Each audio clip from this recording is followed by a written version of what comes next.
ده الكتاب بتاعي صح؟ عايز تفصل؟ لا لا انا هجيبه كده بس عشان نقعد ان احنا ثانية.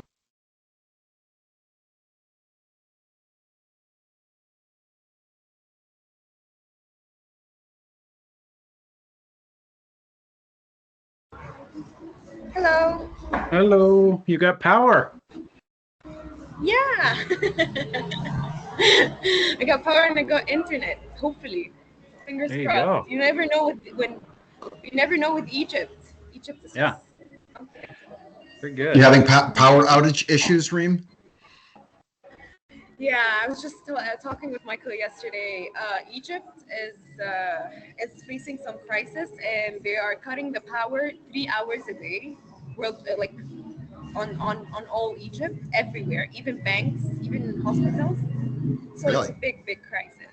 Yeah, Wow. and when the power is off, the internet is bad, the connection is bad.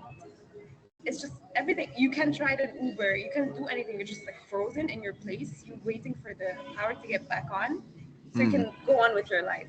So it's been messing our life, to be honest. Yeah, that sounds difficult to deal with. Yeah. People used to survive without electricity too. So how did we do that then? Yeah, What I guess we is that? didn't. I need to We buy didn't. candles. Right. Generator? Walk around with a Yeah. generator? That's know what the I do. I instances bought where- like a big generator. Yeah. I know the instances where my house has been without power. It's like so disruptive. It's like, what do we do? This is amazing. Yeah. Amazingly difficult. Yeah. So, Yeah, it's the first time I had a conversation with my brother. Like I never had a conversation with him. We're always on our phones. You know, my parents were without power since Sunday because of thunderstorms that knocked down things in East Texas, and I call them every day checking on them because they're in their 80s. My dad's 87, my mom's 82 or 3. Well, today she turns 83, and Aw. happy it's like birthday, Mom. I call them every day. How's it going? What are you doing? Everything's fine. I mean, they were just carrying on their daily routine. It's a little hot. She said the I was going to windows are say, open. isn't it damn hot in Texas right now? Yeah, she said the windows are open, so we go down and sit by the lake quite a bit. But you know, and we would have just been panicking. We would have gone to a hotel. We would have gone somewhere to get power and internet again. Yeah. They're just like, yeah, whatever. They're powerful. They're powerful when it comes to coping. They've Yeah, seen not it so- all. yeah, When not you think of it, they've seen it Yeah. all. yeah, They're not so dependent because they're used to it. Yeah, whatever. Yeah, exactly. Power, no power, I don't care. and Michael, how's- they've been retired for 20 plus years, so they like it's not like they've got anything urgent happening. So, Their daily life.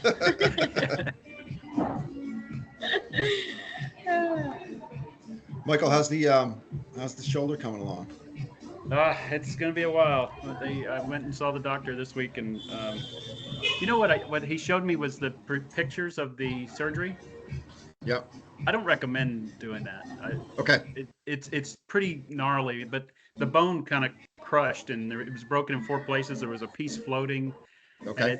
and they just kind of basically put it back together like a model and put sutures all around it and screws in it, and so but they said it'll take another 4 weeks to see the growth. You know. Okay. So my son was snowboarding a couple years ago, and he fell and broke his collarbone, and the bones kind of did like this. Yeah. And it wasn't that he had this huge bump on his on his shoulder or on the clavicle, but knowing what was going on in there, I was shocked to hear them say, "Don't worry about it." Like at the time he was like 17. He's like, it'll all just kind of heal. He'll have like a golf ball calcification that will pull everything together and basically reunite the bone. It'll never be like that again. But it kind of was like that, and it just kind of the muscles pulled it kind of into place and then solidified it. Yeah. Crazy. But I guess at a more advanced age like yourself or myself, we would need surgery to do that. Yeah, at 17 that's good. At 29 like we are, it's a little different. I'm 39. Don't laugh that hard, Rain. Well, I'm having the coincidence the 30th is that anniversary my of brother has gone. Sorry, go on. No, I was just gonna say I'm having like the 29th anniversary of my 29th birthday. Like that would be closer. Well, I'm not 29 yet, so I don't feel you. I have shoes that are older than you. or at least close. I don't know. I don't know to celebrate that or like not. No, they're going to come but back. They're going to come back in Cool. style right. any day now. It's all a big cycle, right? All my Yeah, I was just sitting 70s with attire, very hip. Yeah, I was just sitting with Generation Z, like the generation right after us, and they were talking about things that I was wearing as a child, like long shorts and like pantoufles and like ballerinas, like things in the fashion that we threw out. They were like, "This is very trendy," and I was like, "My generation is now vintage and trendy. Like, what's going Yes. on? The cycle has fun. The Millennials cycle are- has fun."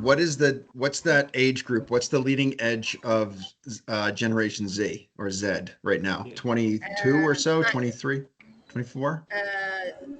No, it's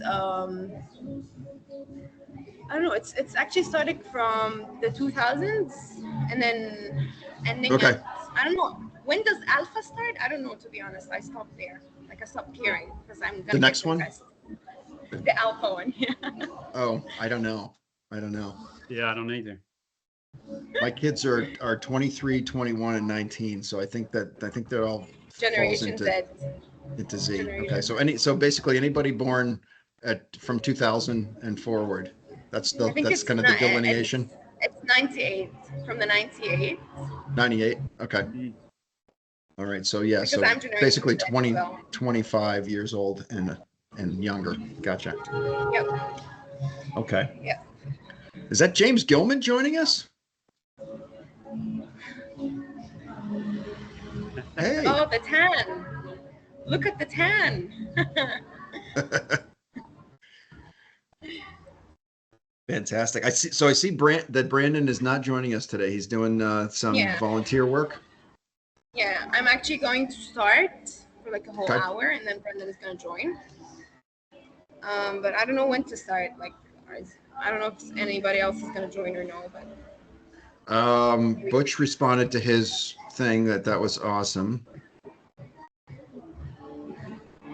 let me ask him if anyone else is joining.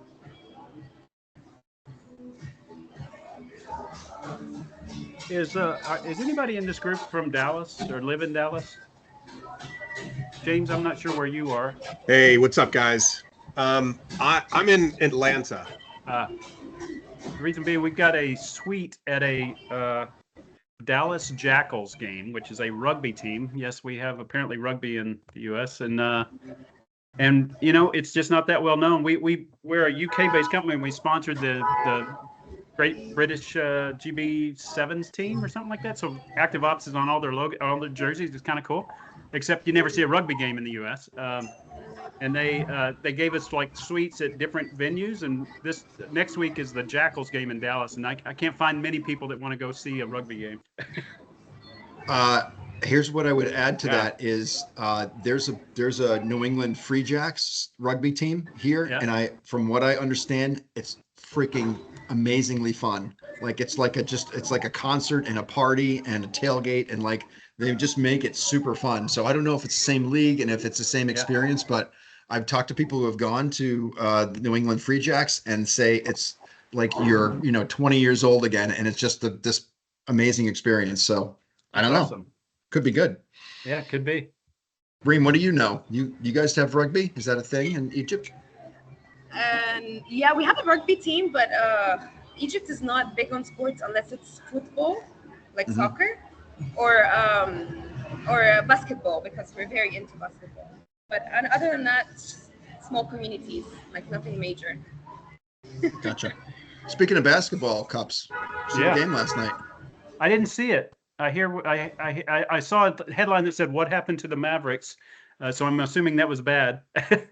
They got lit up pretty good. They were down by 30 at one point. They brought it back to 8, and then I think Celtics won by 20 or so. Yeah. It wasn't a super close event. Yeah. Well, maybe the So- next one will be. Maybe. Well, I'll take the blowout. So what are you Um, guys seeing working and engaging with your clients on or prospects on LinkedIn? That's what we're going to talk about today, probably. Reem, do you have No, an it's- agenda? Or are Yeah, we free floating today? No, I'm actually going to speak about the importance of groups on LinkedIn and how powerful it is to post on groups, usually, and to engage on groups as well. So, We actually, so James, you haven't been around in a couple weeks. Yeah. We're kind of in the middle of a little fist bump challenge Right on. where we've been encouraged to kind of commit to forming in the month of June to basically create about 24 kind of partnership opportunities where we're kind of reaching out to people with maybe similar business interests or something like that we can partner with them, and what can we, how can we help them, and then in turn hopefully opportunities flow both ways, back and forth. So that's probably part of what Reem's going to talk about. Cool. One thing that I wanted to mention is, in doing the research to figure out who's on that list, a couple of things kind of came to light. Like I was just in my connections on LinkedIn, and I filtered it by, I just put the word trade show in and then first connection to see all the people who came up. And obviously some people who are already clients, but then there's plenty of other folks who are involved, with trade shows or have something to do with them in their title. And I was like, oh, you know what? I mean, I don't have a ton of connections. I have like 4,500, right? It's not thousands of followers or millions of followers like some people have. But I was like looking through this list going, holy crap, there's so many people in here that I haven't reached out to in years and even said anything. And it just kind of reminded me, like, there's all of this, opportunity, and whether or not people become engaged clients again, but just like an opportunity to reach out to these folks and be like, hey, I haven't thought about you in a while, but I just saw your face and I was like, how you doing? And I find that, the karma thing, I think it just has an amazing effect, that when you turn around and reach out to folks and just start conversations, like things start to kind of happen in your universe, right? The universe sends you these, hey, really nice job, Chris, connecting with those 100 people who you haven't talked to in 5 years. And then here's a couple little, nuggets over here that come in. So I think that's the message that I was kind of sending to myself, was like, there's so much, fruit here that I'm skimming over. I'm looking for new people, when in reality, there's tons of folks who I'm already connected to that I just need to start a conversation with. well, yeah, it's always a good idea to reach out, and reaching out to people that you already known while you're active on LinkedIn, and you already have a lot that they're gonna interact with, and they're gonna, like, after you say hello and you guys have already spoken and talked, he would check your LinkedIn profile more often, and he would see more posts to react on, and this is actually going to strengthen the bond between you guys. And later on, if you like approach him with any proposal, and like have a normal chat regarding business, he's more open to have this conversation with you, because he's seen what you post, and he's seen that you are related to the industry and that you post regularly things that actually resonates with him. Yeah, because the reality of who's seeing those posts is like, it seems like it's a smaller and smaller group all the time. What did you say you did to initiate that? Chris, So- did you say you typed in a conference name?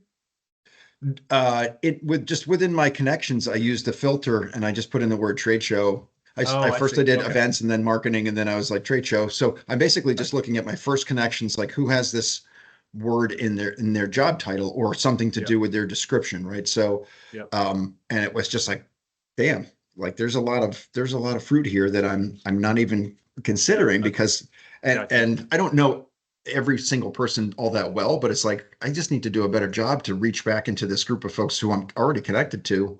And Yeah. to Reem's Yeah. point, just like reestablish that content, or that outreach. Hey, how's it going? I haven't talked to you in a while. What's new, right? Not a sales pitch, just a hello, and rekindle that. And then I think we That's a good will point. Yeah, that's see a good point. increased traffic, right? They're going to be like, oh, damn, yeah, I haven't talked to Chris in a while. What's he been up to? And then Yeah. that's an opportunity for them to maybe take a peek at what I've been up to. Yeah, and James, I'd tell you one thing that worked for me this week, and I don't think this is a system. I think it was kind of luck.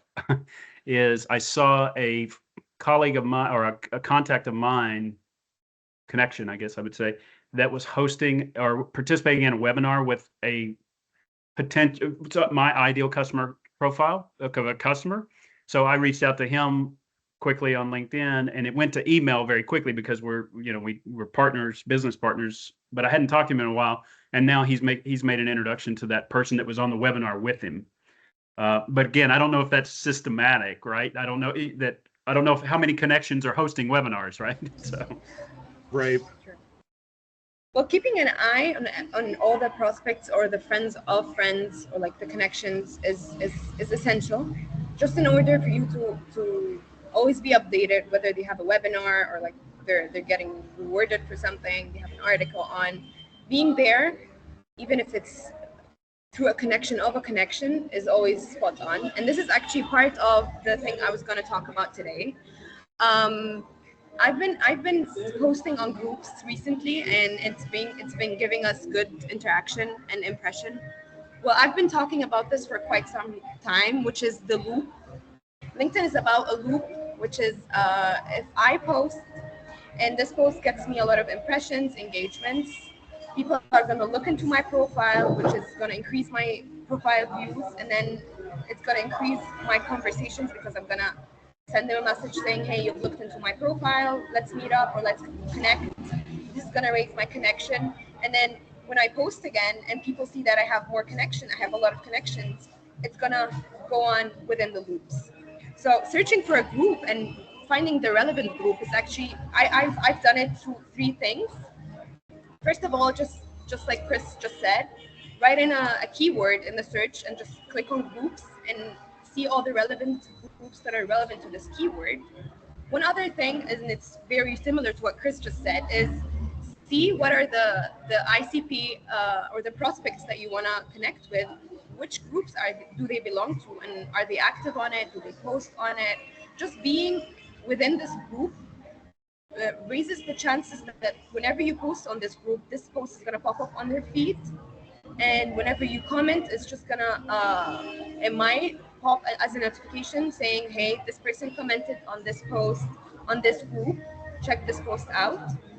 So finding the right and relevant groups through the prospects or through the keywords.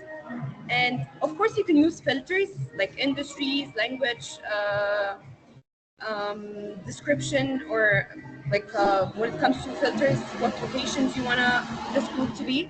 And then from there, having like adding to this group. I've also watched and you guys have, of course, perhaps you've seen that whenever I post the daily post, but instead of posting it on my feed only, I'm posting it on 6 different feeds, posting it on 5 groups and 1 feed. And I'm gonna show you guys a screenshot here. We've gained, I've done this with Seth's account. I don't know if Seth is here, he's not here yet. I've done this and we've reached 20K impressions in just 1 day. And it's all because just posting the same post in 7 different places. So whomever is interested from here, so I'm just making sure that I'm getting all the impressions that I can get from this post by distributing it everywhere I can distribute it. So posting on all groups, posting on relevant groups to the prospects that I have, posting it on groups that I know that is gonna spark a conversation. Number 2 is choosing the words and choosing the photo. Now the post that I've posted that did this boom had a very provoking photo, a little bit provoking. It was a man standing, I will show it to you. A man standing and people are like pointing at him, and the post was about accountability. So people was very provoked because the photo was screaming like accountability, but the post was writing that hey guys, there's a system that whenever you say that you're gonna do something, it's gonna catch you red-handed if you didn't do it, etc. And this actually sparked a lot of conversations, and it sparked a lot of, hey, I think you're wrong, hey, I think, etc. So provoking the right conversation using the correct photo and the correct words was actually spot on as well.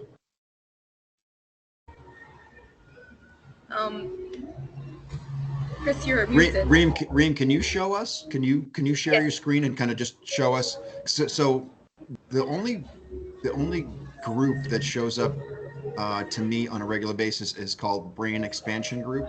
I think it's huge. It's like 1 million people in it. So every once in a while, if I'm doing like a thought leadership post or something that's, you know, not specific to trade shows, I will post it over there. And I've never gotten a ton of traction using that. I've often wondered, am I just diluting, I guess, my reach? But what you're saying is it's a way to amplify the reach if you're in the right groups.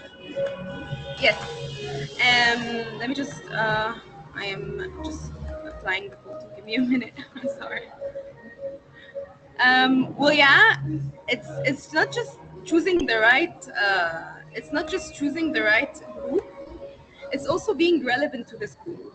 So I've been posting, for example, there's a group named Operation Excellence. So it all talks about excellence of operation. So I would put a turn within my post to just talk about the operation within this post, even if it's personal. And if I'm talking in like something related to, if it's a general group, I don't mind posting anything general, whether it's personal or anything. But if it's very specific and related to it, I would make sure that my post is very relevant to this group. Let me just bring the post. I have two examples that I just. And while you're fishing for that, just curious. So if I find for me, right, a group that's very relevant to trade shows or live events or something like that, can I go back and take an old post that I've done that I know is relevant, and can I pull that up and stick it in and basically get new life out of it? Definitely. And this is what I've been doing. Because I know that this post it deserves more impressions and deserves more, how can I say it? Deserves more engagement. And just because I didn't post it in the right group in the first time, I just would repost it again, using the same words, using everything. Okay, let me just. I got the posts, and finally.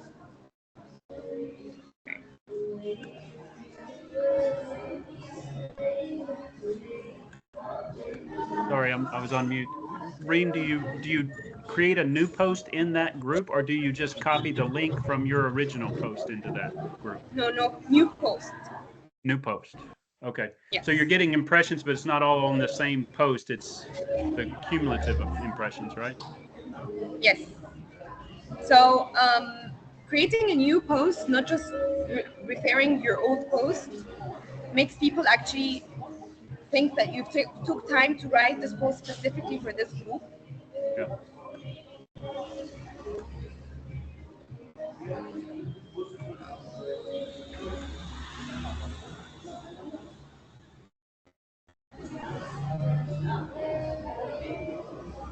Reem, let's say, so you said you were doing this for Seth. Are you taking an old post and putting it into the Twin and rewriting it? Or are you literally just taking the exact verbatim content and bringing it over? If it's a different group, then I will try to make it relevant to this group. Okay. So you could ask the Twin to rewrite the post, but to focus on a certain aspect. Yes. Okay, can you guys see my screen? Yep. Okay. So let me just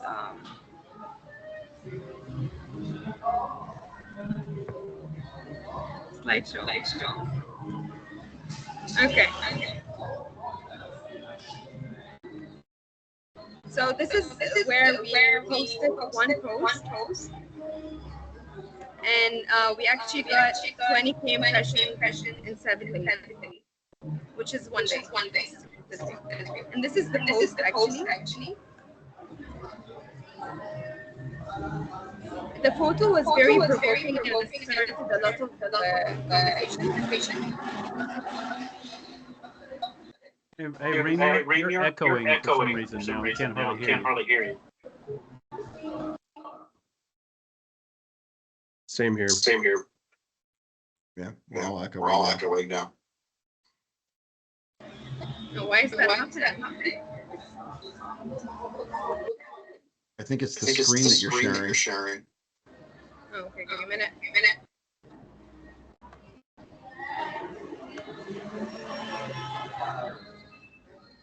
You had it before, Reem, I think. where you were just showing the presentation. Well, I don't know why when I share my screen there's echo.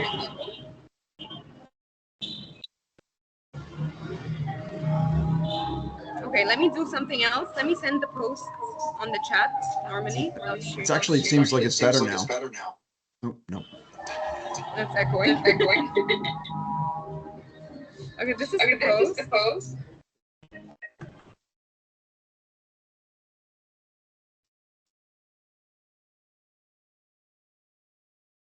Yeah, I got it.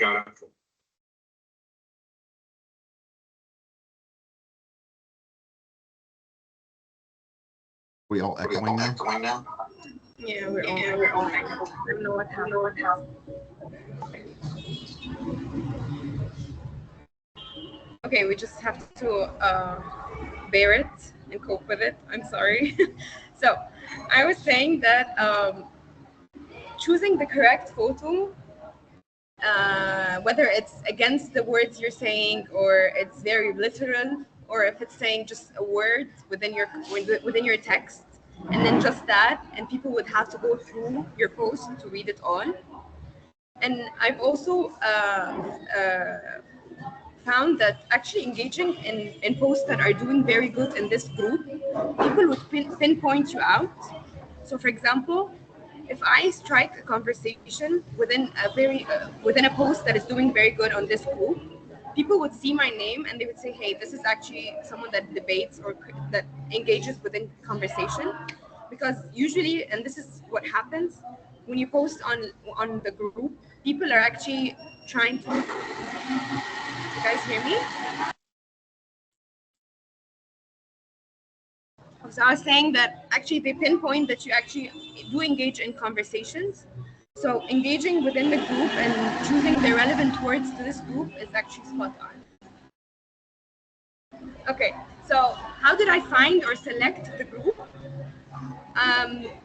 I went into the LinkedIn normally and I wrote whatever is relevant to Seth's industry and relevance. So manufacturing, excellence, operation, communication, whenever, and I can also send you a link.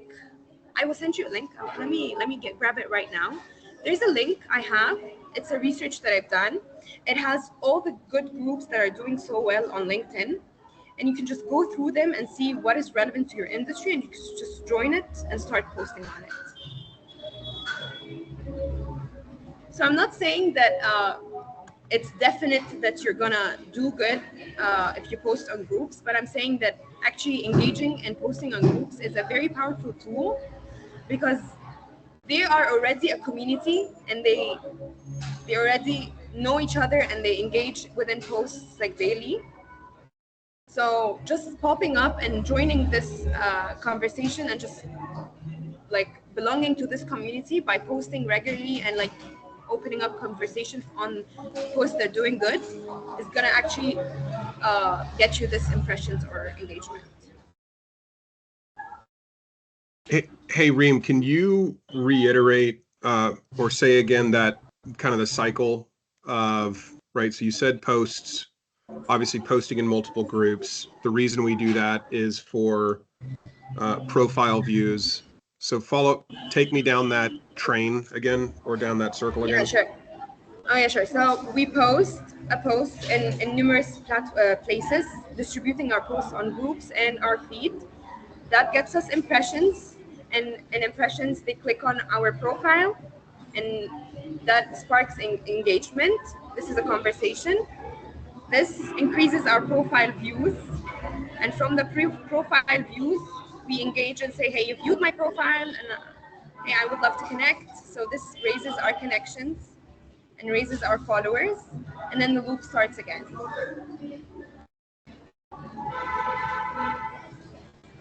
I'm looking at some groups right now, and I just used a keyword trade show, and I'm seeing a few things come up with 561 members, 3,000 members, 1,000 members. When you're thinking about the relevance of a particular group, what type of metrics are you using, or do you just kind of jump in, look at the conversations that are happening, and judge from there, and just kind of see if it's a good Yeah. place for you?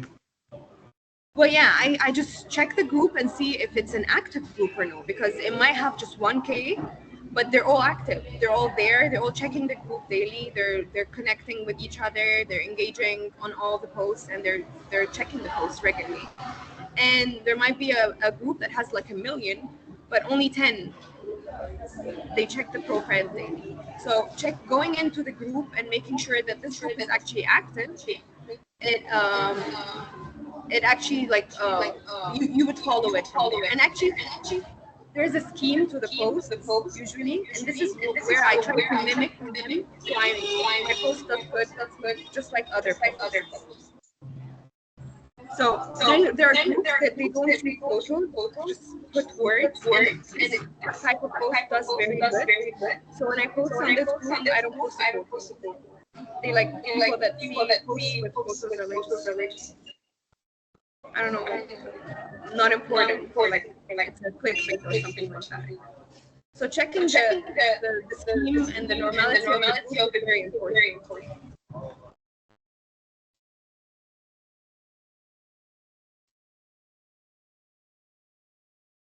Grace, I think a follow-up question that I have is like, because I put in trade shows just to see what you were seeing.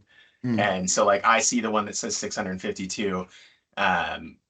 My question is, I feel like, because I'm in direct mail, so when I go to direct mail and I find some groups, I see several groups of varying quantities, but I feel like a lot of the people that are in those groups are other direct mail professionals. Right? Not necessarily the consumers of direct mail. So I think that's part of the rub is like, yes, you want to be, as centric to your business as you can within the group environment, but like, is it flooded with other industry professionals, or, maybe there's a fringe, group that we're not thinking of that maybe makes a little bit more sense that our, ICP would be, actually swimming around in. Right. Yeah. So well, yeah, this is the point where I said check what. Sorry, I'm sorry. Go on. I was just going to kind of follow that up.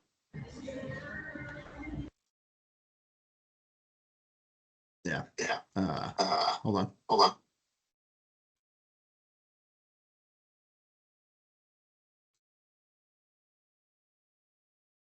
I don't know if that will help at all. Okay. That's it. Lose the earbuds. Yeah. So my ICP is typically an event manager or marketing manager. So then maybe it's like you should be looking at event groups, honestly. Yeah. Well, part of finding the good groups for your ICP is seeing what groups do they follow and what groups are they in. So checking the prospect and checking what groups are they in and they belong to, and it's in their LinkedIn. It's part of knowing what groups are you looking for your prospects, because they belong to this. It's a great idea, Reem. Yeah, that's what I've been doing. Also, usually people repost posts from groups. So if there's a prospect that is a little bit live, but not very live on LinkedIn, if you go to repost or like posts, you would see definitely a group post within there. They just repost because they're too lazy to type. They're not live. They're not active on LinkedIn. This is one other way I find the good that is relevant to us.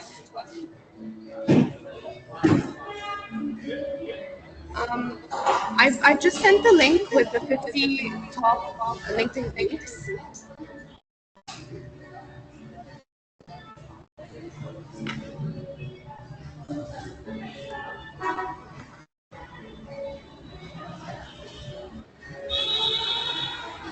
I was just looking at that list. Not There was all one- groups have this type. Some of them are they're public, and some you have to go through the owner to admit you or no. But they admit everyone. It takes 1 to 2 days or something like that. Awesome. Okay, so one other thing, and this is the last thing, is when you start a discussion on a group, try to always, because we've provoked them in the post already and they're like very heated and they want to talk with us, try to always ask a question to keep the conversation going. Whenever I just agree with a comment and say, yeah, you're right, or something like that, or like I explain myself, and that's it. Whenever no one of the other comments replies to me, you just see that I am agreeing or explaining myself with a lot of words. Usually when you start a discussion with another question, this sparks the conversation. This is actually regarding all the comments. So if they're like saying, hey, I think whatever you're saying is not entirely correct, because 1, 2, 3, 4, you would go on and say, hey, when was your last experience that you this is actually incorrect? We would talk, and the conversation would be like long, so join in and like talk like this conversation. This has happened.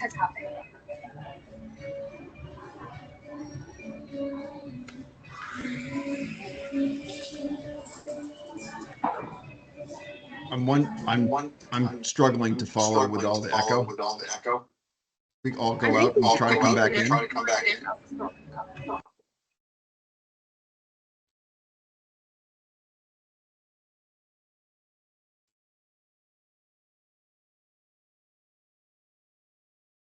Hey, Chris.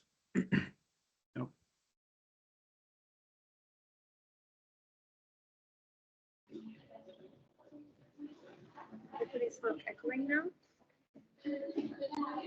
I don't hear echoes, but I mean, there's a lot of background noise, but I'm not hearing an echo on my end. Yeah, I was getting an echo on mine, pretty Yeah. heavy, and it was very difficult. Is it on now?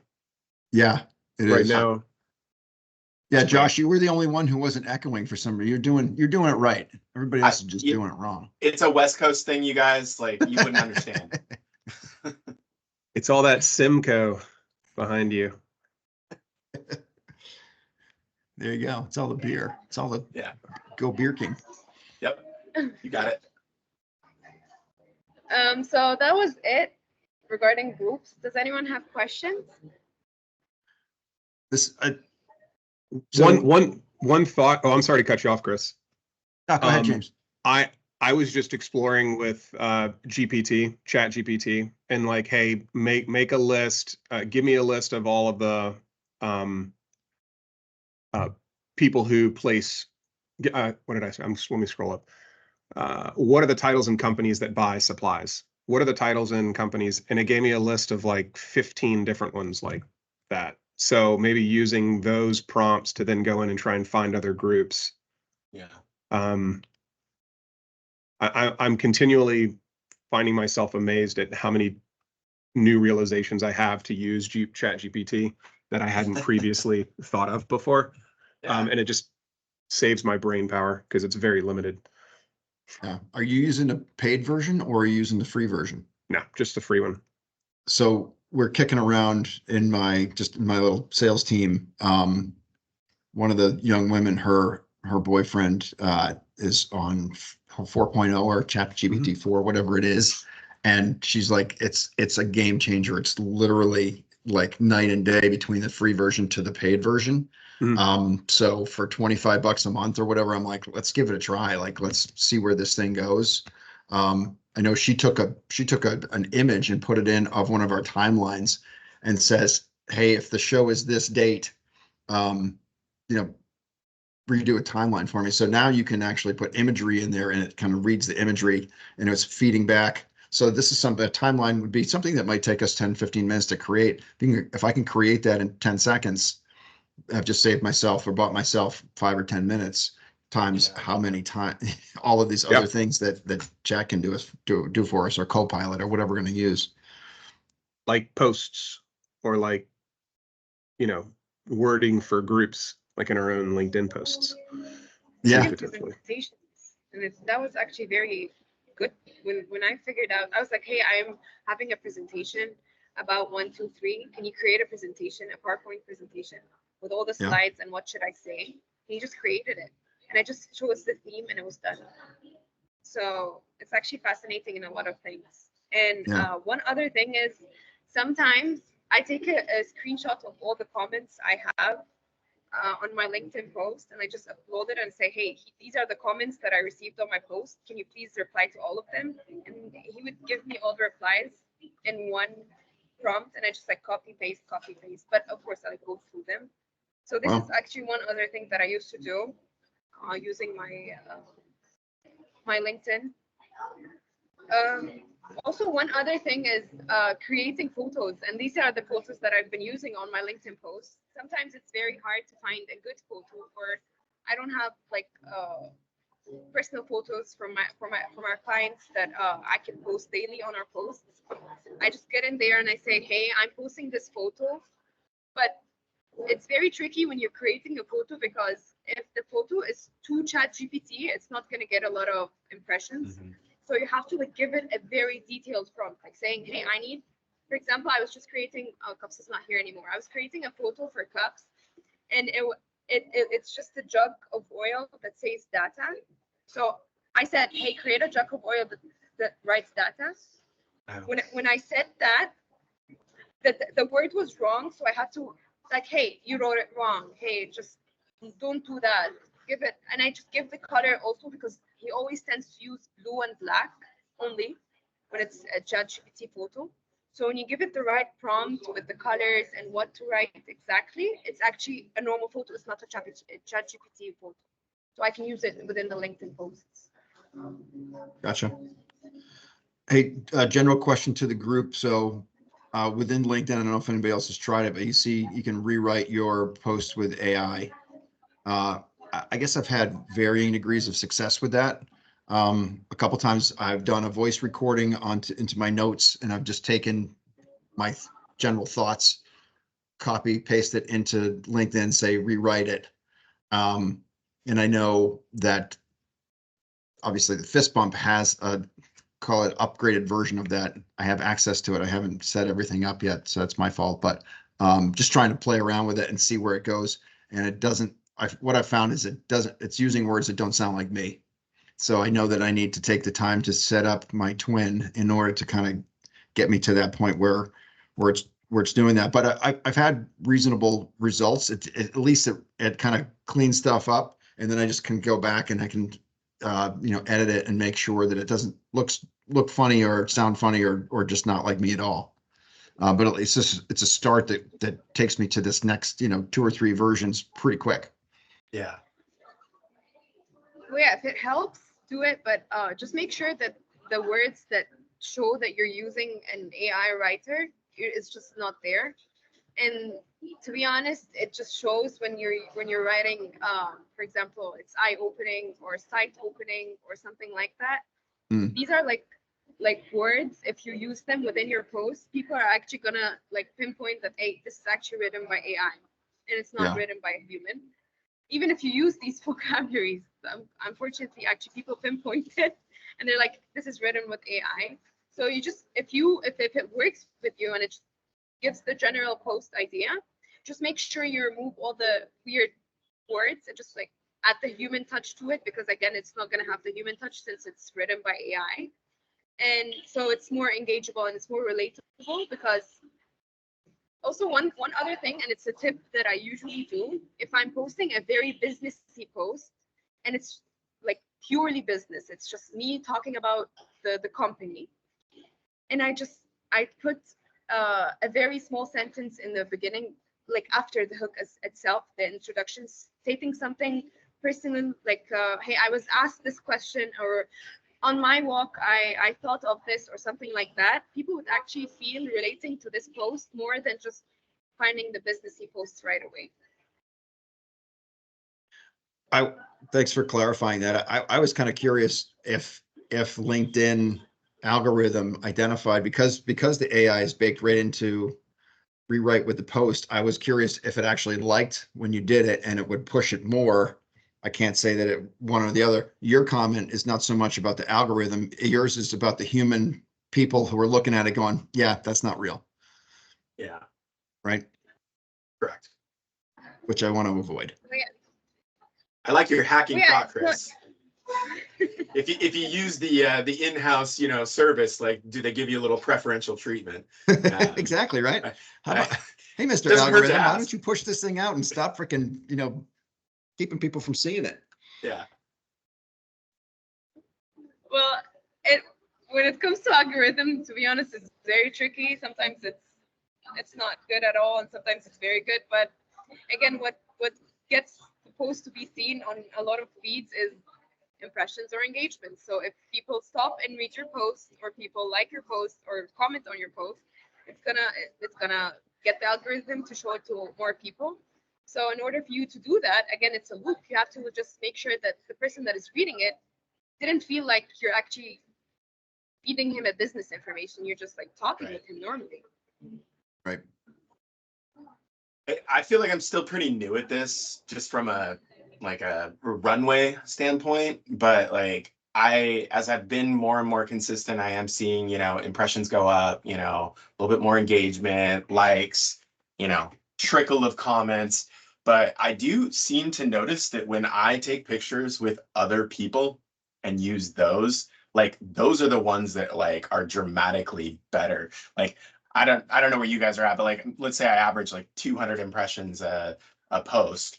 I add a person and it's like 600, 800, 900. I'm like, Jesus, like, okay. Like, I didn't put that together until just recently. I'm like, oh, okay. These ones are still something I posted 2-3 weeks ago is still popping up at the top.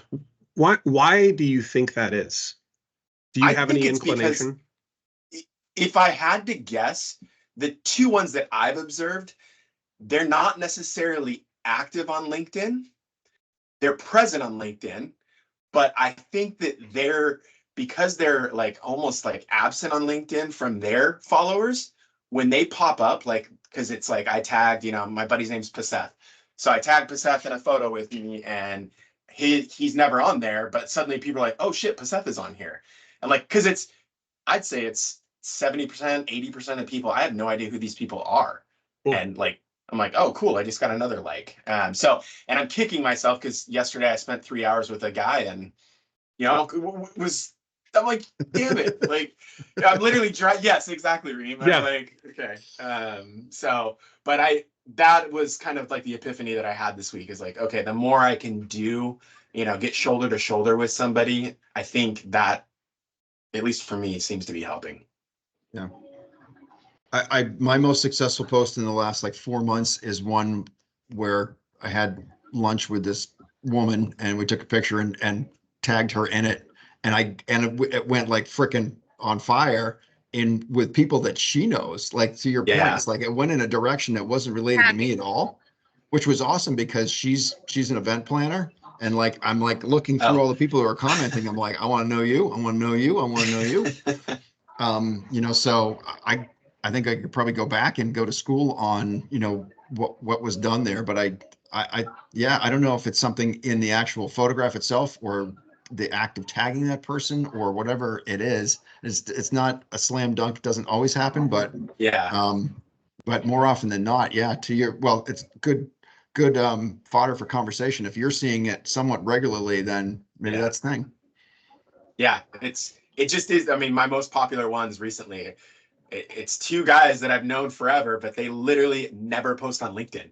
Yeah. And so it's like I post them and suddenly, you know, I'm like, oh, like, who are all these people? You know, it's not, they're his people. So, and I don't know, that's a weird strategy. Like, go find the person that's not active on LinkedIn and like, you know, go grab a beer with them and take a photo. But maybe it is relevant.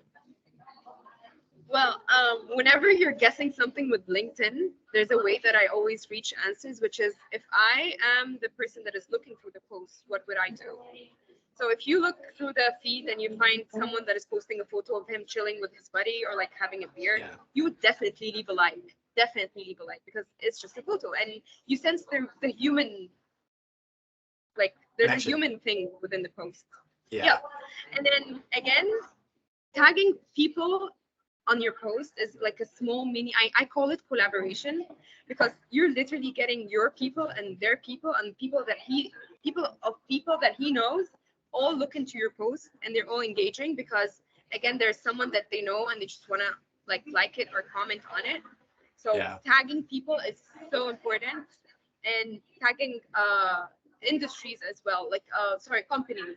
Tagging a company, it would pop on their post because it pops a notification saying your company has been tagged in a post.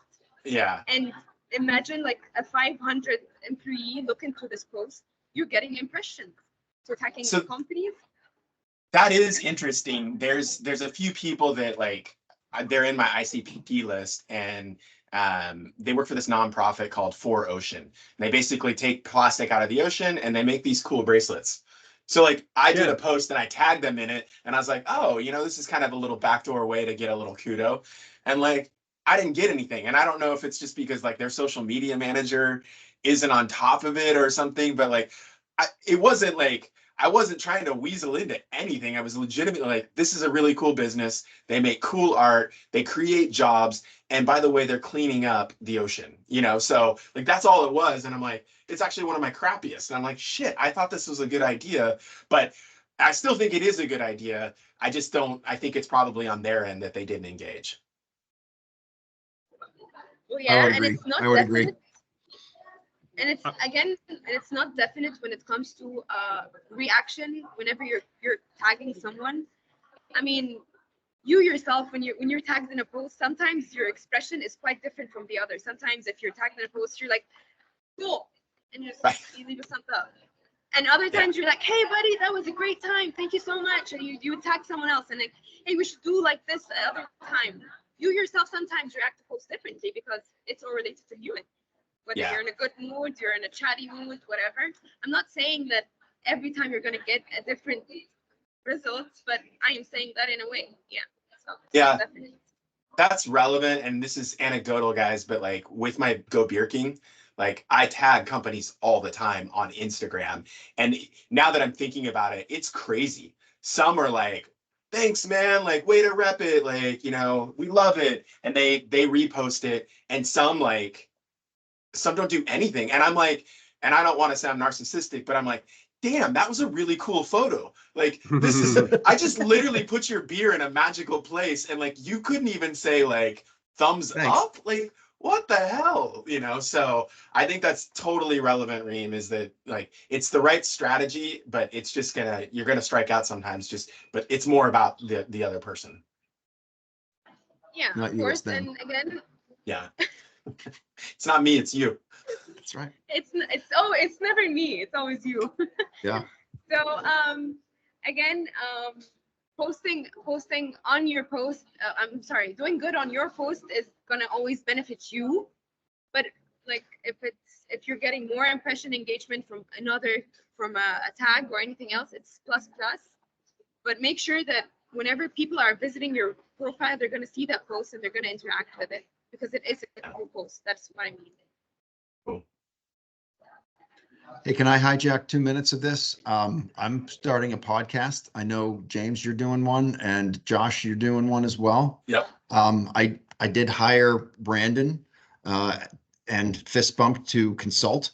So I'm not going around him by any means, but I'd love to set up, 20 minutes to just kind of chat with each one of you guys independently about your experience so far. And I mean, I kind of have a little bit of a vision, but I don't know what I'm doing other than being somebody who watches or listens to a lot of podcasts. So I'm looking to kind of learn a little bit and maybe piggyback off of what you're picking up. James, I know you kind of cracked that 20 podcast barrier, and that, Yeah. I know that's like being in business for more than 3 years or more than 7 years or something. It's like most companies don't make it that far. So you're doing Yeah, something the right. numbers are podcasts don't make it past 7 or 9. Okay. 90% don't make it past 7 or 9. So I just put your head down and don't stop. Right. Just keep on doing it. My recommendation, and this is my this is my biggest regret with ours is we didn't, and we started it during COVID. So it was just like, we had nothing to do. So we're like, all right, let's try this. Yeah. I half-assed what we kind of branded and focused it. So we came up with Ask an Expert. There's like literally 100 different podcasts that are called Ask an Expert. So it's like, Yeah. I say, go listen to my podcast. They're like, well, where is it? And I'm like, all right, well but like the ship sailed. So we had to modify it like by Propello kind of thing. But like the nicheness of it, when we started, it was a very interesting time because my boss belongs to EO. And so a lot of the people in EO are public speakers. And when COVID stopped, they had nowhere to speak. And so I raised my hand and said, I have a show. So I got like president of Starbucks, founder of 1-800-GOT-JUNK, these pretty big heavy hitters, which gets attention, but it didn't generate business. And so if I could go back and redo it, I would really just focus on people like for your space that are in the event industry. And I would really niche it. And that was the one thing that I was like, okay, it fit for what we needed at the time. But do you know Alex Hermosi with acquisition.com? Yeah. I was listening to a podcast of his this morning. It's a good podcast. I highly recommend him. He's a no bullshit guy. And he just is a straight shooter. And his goal is just to give you free information, like tactical information. And this morning he was talking about you have influencers and you have business people. Influencers want to get popular. Business people want to get paid. And so he was making the sentiment, and I was almost mentioning this earlier because about what you were talking about as far as like, hey, there's a group with 652 people in it. He was using an example of a client that's making $2 million a year and her email list is only 2,500 people. And that's her primary driver. So he's like, 2,500, that's pathetic, right? Like I send a post out and I get 1 million people, that are interested, but he went back to this phrase, are you trying to be popular or are you trying to get paid? And so, even if you have a small audience size, but it's Seth Godin, riches are in the niches. So that would be just my biggest focus to you. And James is right. Just start it. It's, I kind of like sheepishly look back at, episodes 1 and 2 kind of thing from back in the day, but like pretty quickly I fell into the saddle and it's this. I mean, this isn't hard. Right. So Conversations awesome. I'm pretty much already having anyways. Just a matter of recording them. And then I did cups 10 minutes, 10-minute time bandit or whatever it was. And I came away from that. I was like, and it's nothing against him. Like it was simple and easy and it was short. And I'm like, I can do that. Right. I'm making this thing into a big monstrosity in my head. Like, oh, Jesus, this is freaking a lot to take on. And it's an hour a week and I got to prep and I got to plan. I got to get guests and stuff. And I'm like, I'm looking at what Cups is doing. I'm like, let's start small and see where it goes. Start small. And if you keep it in the niche, then you could just pick any industry topic that's relevant. Yeah. Right. Like this is what we're going to talk about today. And if you can have an underlying theme, I think that's kind of cool. I do like Bruce Smith's Consuming Careers. I like what he's doing with that. I mean, he's definitely putting a lot into it, but it's having talked with him and listened to a few of his episodes. I do like the intro style, just about the show and then like he does a good job. And so, but yeah, you're already doing it. We're doing it today. You're just going to do it on your own, your own station kind of thing. Yeah. Cool. And all right. Anytime you want, I'm happy to answer any question. All right, cool. I'll probably shoot both of you guys a quick note and maybe just hop on for a little bit more clarification, but that'd be great. All right. Well, once we fix the sound issue, I feel like it was a lot more productive. Yep. Cool. All right. Thanks, Reem. Thanks for walking us through. Thanks, guys. Cool. Thank you guys. Let's wrap it up. Any questions? See you guys. All right. Have a great weekend, everybody. Okay. Bye. Bye-bye.